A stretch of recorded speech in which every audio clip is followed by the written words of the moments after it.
welcome sa townhouse dito sa Woodtown. Ito yung corner lot kung halimbawa ang bet nyo ang corner lot. Grabe.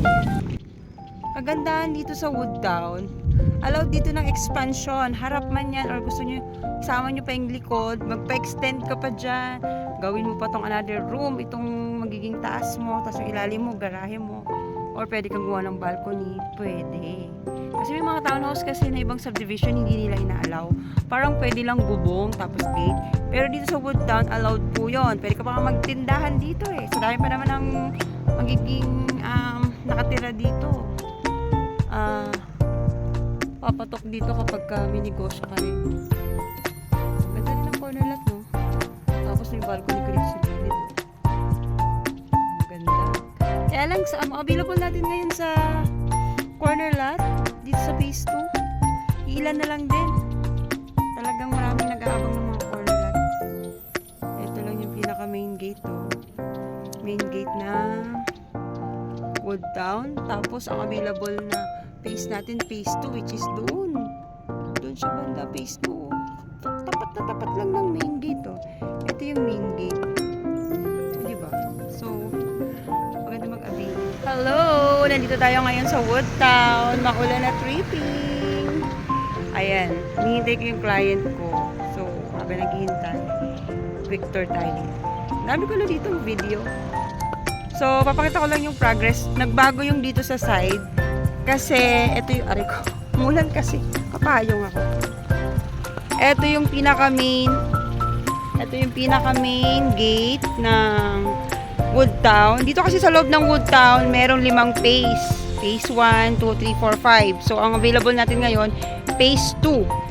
So, next yung phase 1 na, bungad na yun. So, every phase, nag-iiba yung pricing natin. Nagkaka-value kasi yung property.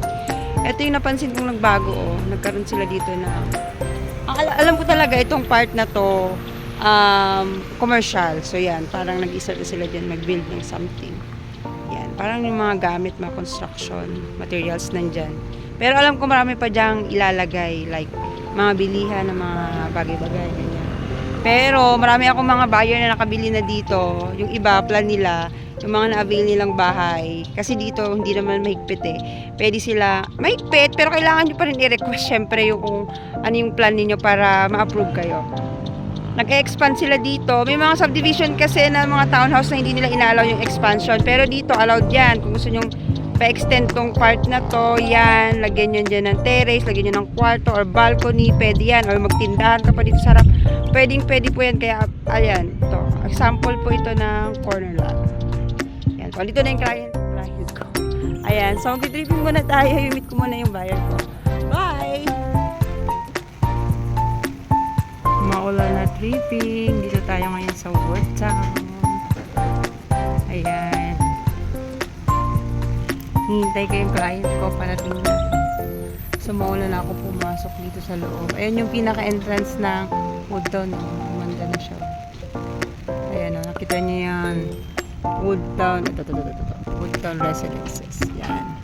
So, madali lang siya makita kasi yan yung pinaka-kalsada niya ng Kaan 1. Tapos, ito yung bubungat sa'yo pagpasok mo. Dito sa Woodtown, 4 yung phase dito. Phase 1 up to 5. So, yung 5 natin, 4, 3, sold out na. Ay, meron na sila dito ngayon. So, ngayon, ang for sale natin, nasa phase 2 na tayo, which is, ito yung model house natin. Likod lang dito halos. Ayun, dun banda ang phase 2. So, napakalapit lang niya sa pinaka main gate. So, yan. Dito ang daan, no?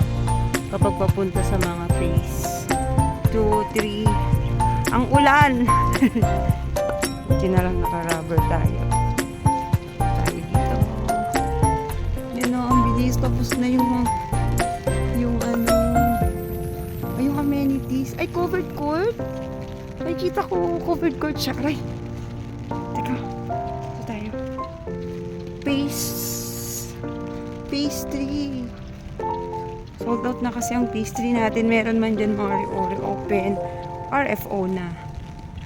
So, ito na yung phase 1, pero hindi pa to open. Itong mismong harap ko na to. Yan. Phase 1 to. Ang phase 2 natin, dun banda. Yan, siguro yung puno na yan. Yan lang, oh. Halos ang lapit lang niya. Tapos, yan yung pinaka magiging daanan niya, kalsada. Tapos, doon yung harap sa daan.